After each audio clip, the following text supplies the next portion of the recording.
Bismillahirrahmanirrahim. Assalamualaikum warahmatullahi wabarakatuh. Perkenalkan, nama saya Ain Naim dengan NIM 43040200089. Baik, karena suasananya masih suasana lebaran, saya mengucapkan minal aizin wal faizin, mohon maaf lahir dan batin. Baik, pada kesempatan kali ini saya akan memaparkan materi tentang asesmen bakat guna untuk memenuhi tugas ulangan tengah semester. Yang pertama, mari kita panjatkan puji syukur kehadirat Allah Subhanahu wa Ta'ala karena yang telah memberikan rahmat dan ridhonya sehingga saya bisa menyelesaikan tugas ini. Yang terhormat kepada Ibu Eva Palupi selaku dosen mata kuliah tes psikologi 2.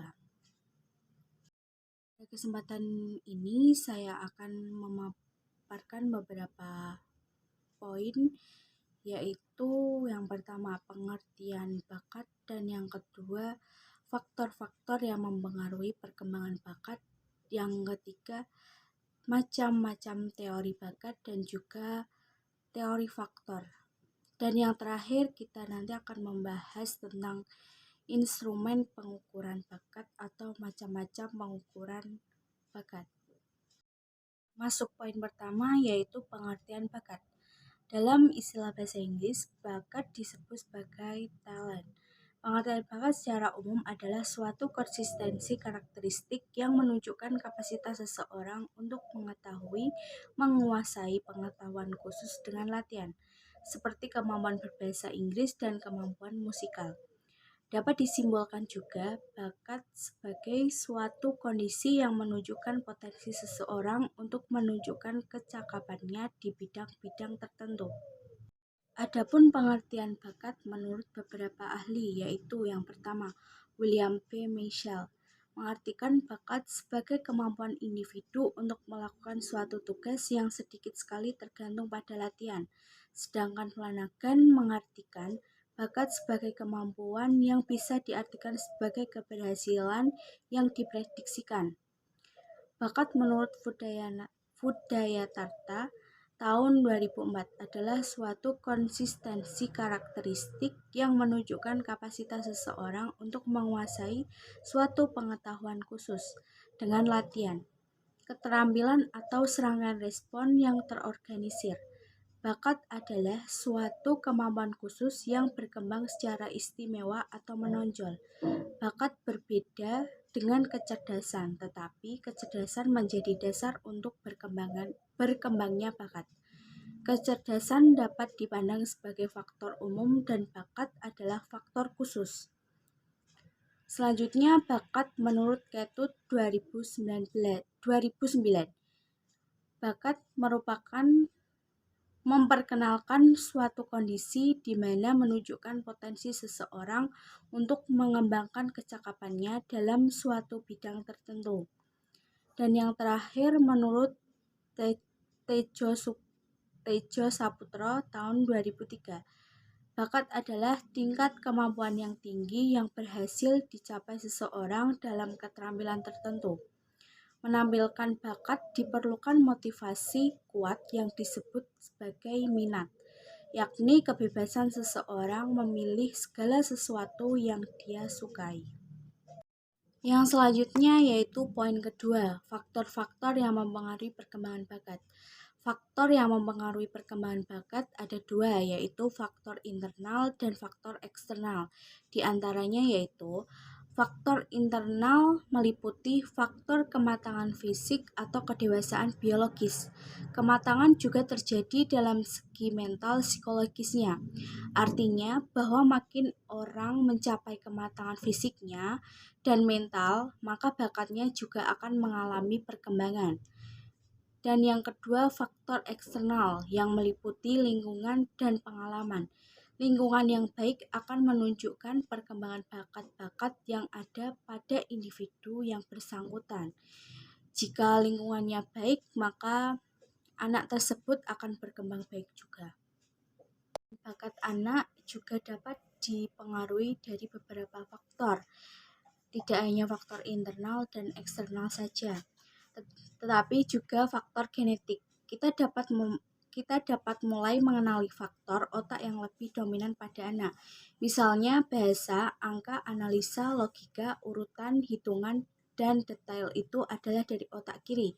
Sedangkan otak kanan menggambar kreativitas, seni konseptual, dimensi, emosi, dan imajinasi. Dan yang kedua ada faktor kepribadian. Setiap anak memiliki kepribadian yang berbeda-beda yang menjadikan anak tersebut mempunyai pribadi yang unik. Dan yang ketiga ada faktor lain-lain. Tugas sebagai orang tua atau orang yang terdekat, kita bisa memfasilitasi anak dengan sarana dan prasarana yang tepat agar anak dapat menggambarkan bakatnya secara maksimal. Jadi, orang tua harus memahami apa yang mereka mau. Selanjutnya, poin ketiga, yaitu teori tentang macam-macam bakat dan teori faktor. Teori bakat dalam psikologi menurut Howard Gardner memunculkan teori manusia memiliki tipe bakat yang berbeda-beda.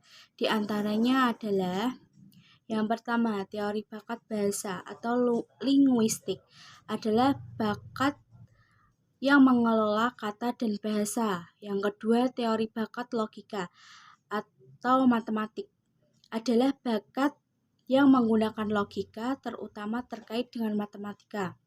Ketiga, teori bakat musik atau musikal adalah bakat menciptakan musik. Keempat, teori bakat kinestetik atau kinestetik adalah bakat mengendalikan gerakan tubuh. Yang kelima, teori bakat ruang bidang atau spasial adalah bakat yang berkaitan dengan persepsi visual. Yang keenam, teori bakat interpersonal adalah bakat yang berhubungan dan bisa memahami orang. Yang ketujuh, teori bakat interpersonal adalah bakat memahami diri sendiri. Yang kedelapan, teori bakat naturalistik adalah bakat memahami unsur dalam lingkungan alam. Dan yang terakhir, teori bakat eksistensial adalah bakat dalam kepedulian terhadap isu atau moral. Selanjutnya, teori faktor. Teori dua faktor menerangkan bahwa setiap aktivitas mental ditunjukkan oleh faktor spesifik atau S yang berbeda. Semua faktor itu akan secara bersama membentuk single common faktor yang disebut dengan general. Dengan demikian, maka setiap perilaku akan terdiri dari faktor yang berbeda dan faktor G yang selalu sama. Menurut Anastasi tahun 1988, Ruswan terkenal dengan teori primer mental ability. Kemampuan mental primer meliputi pemahaman verbal, kelancaran verbal, pemahaman konsep angka, ruang, ingatan, asosiasi, kecepatan persepsi, induksi, atau penalaran umum. Jules Verne terkenal dengan teori struktural intelektual yang memandang intelijensi terdiri dari dimensi yaitu operasi, isi, produk. Operasi meliputi hal-hal yang dilakukan seseorang seperti kognisi, ingatan, diversion, production, conversion, production, dan evaluasi. Isi yaitu materi-materi yang dimiliki seseorang terdiri dari figur, simbol-simbol, kata-kata, tingkah laku yang meliputi pola informasi seperti sikap dan kebutuhan. Produk adalah proses bagaimana informasi diolah. Produk meliputi unit, kelas, relasi, sistem, transformasi, dan implikasi. Berdasarkan teori ini, setiap manusia mempunyai 120 macam kemampuan yang merupakan gabungan dari 3 hal tersebut. Selanjutnya poin terakhir, yaitu macam-macam instrumen pengukuran tes bakat. Di sini mempelajari 5 jenis pengukuran tes bakat. Yang pertama, tes TIO 5. Yang kedua, tes administrasi, keuangan, dan perdagangan atau ADKUDAK. Yang ketiga, tes E, Mechanical Comprehension. Yang keempat, tes kreatif figural atau TKV. Yang terakhir, tes Rothwell Miller Interest Blank atau RMB. kita akan membahas satu persatu apa yang dimaksud dengan tes-tes tersebut. Yang pertama, tes TIO 5. Tes TIO 5 yaitu tes intelijensi umum 5, merupakan kelompok alat tes atau kecerdasan intelijensi.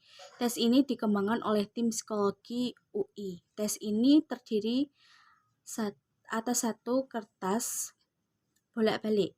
Soalnya berbentuk gambar yang memiliki pola tertentu. Peserta tes ini diminta untuk memilih salah satu jawaban yang benar. Peralatan yang dibutuhkan dalam pelaksanaan tes TIO 5 yaitu lembar persoalan dan alat tulis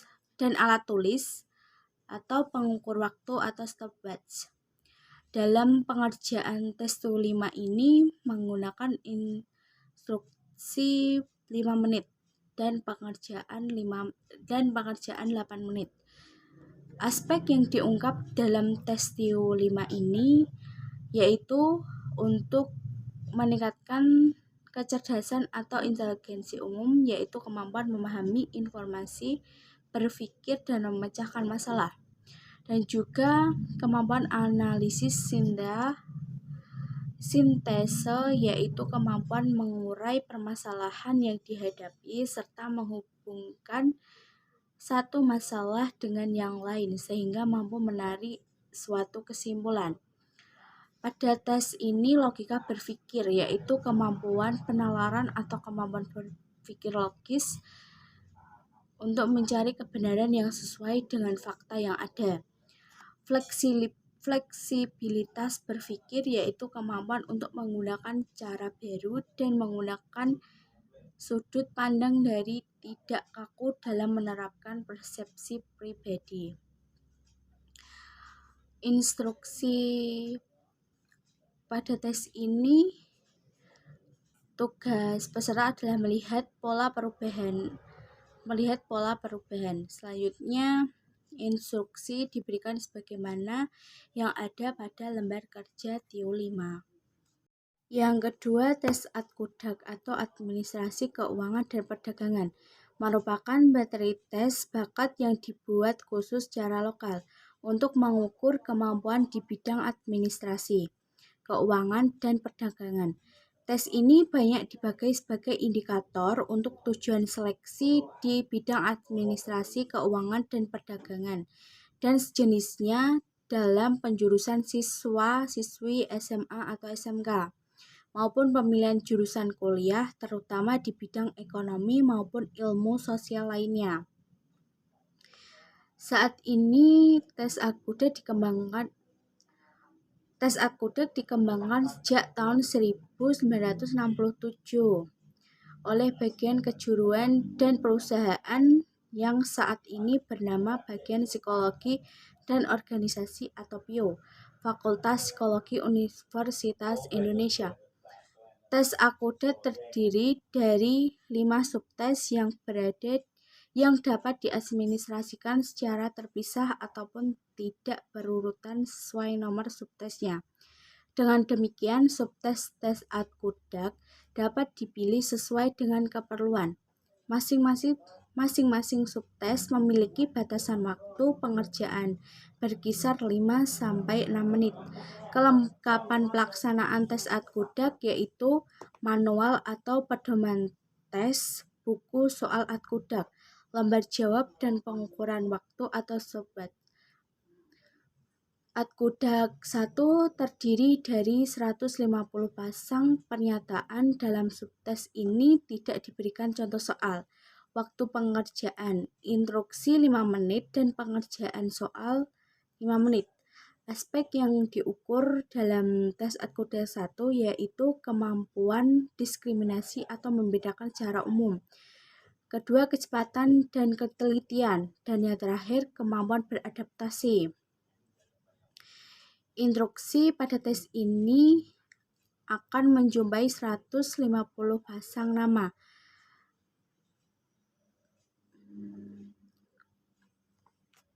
Pada tes ini, peserta juga tidak diberikan contoh soal dan akan mengerjakan soal dengan panduan yang akan diberikan oleh pemandu tersebut. Ketiga yaitu pengukuran tes E atau Mechanical Comprehension. Tes E merupakan tes untuk mengetahui kemampuan dasar teknik, yaitu kemampuan mengenali hubungan dan kesimpulan tiap situasi yang berbentuk gaya dan daya dalam prinsip fisika mekanika. Tes ini dapat digunakan untuk pemilihan jurusan di SMA atau SMK atau pemilihan studi lanjut masuk perguruan tinggi, khususnya untuk pemilihan jurusan teknik. Selain itu, tes ini juga dapat digunakan dalam penempatan karyawan dalam proses seleksi, khususnya di bidang permesinan atau yang membutuhkan pemahaman teknik. Kelengkapan pelaksanaan tes E yaitu manual atau pedoman tes, buku soal, lembar jawab, alat tulis, dan pengukuran waktu atau stopwatch. Waktu pengerjaan instruksi 5 menit dan pengerjaan soal 15 menit. Aspek yang diukur dalam tes ini yaitu pemahaman fisika mekanika. 4. Pengukuran tes kreativitas figural. Pentingnya pengadaan tes kreativitas di samping tes inteligensi telah lama disadari oleh para ahli psikologi dan pendidikan, terutama setelah J.P. Goldford tahun 1950 menekankan pentingnya kemampuan berpikir kreatif dikembangkan dalam pendidikan. Dalam modelnya tentang struktur intelek, Goldford 1956 menunjuk pada perbedaan antara tes inteligensi yang ada pada umumnya, mengukur kemampuan berpikir konferensi, yaitu cara berpikir yang menuju pada satu jawaban tunggal yang paling tepat terhadap suatu masalah atau persoalan. Baterai tes yang paling terkenal dan sering digunakan untuk anak-anak ialah Torrance Test of Creative Thinking, yang terdiri dari 4 baterai tes, 2 verbal dan 2 figural. Keduanya dapat digunakan dari tingkat TK sampai sekolah menengah. Bahkan beberapa tes memungkinkan penggunaan untuk orang dewasa. Di Indonesia tahun 1977 telah disusun tes kreativitas verbal atau disingkat TKV oleh S.C. Utami Munandar yang tahun 1985 telah dibakukan atau ditentukan norma-normanya untuk usia 10-18 tahun oleh jurusan Psikologi Pendidikan, Fakultas Psikologi Universitas Indonesia. Untuk anak-anak yang lebih muda usianya, tes ini kurang sesuai karena menuntut penguasaan bahasa dan kemampuan mengungkapkan gagasan secara tertulis. Untuk dapat menemukanali potensi kreatif sejak dini, diperlukan tes kreativitas figural yang dapat digunakan untuk anak-anak yang lebih muda dan atau untuk anak-anak yang sulit mengungkapkan pikirannya dalam tulisan. Dan yang terakhir ada tes pengukuran Rodwell-Miller Interest Blank atau RMB. Menurut sejarahnya, tes ini disusun pertama kali oleh Rodwell pada tahun 1947.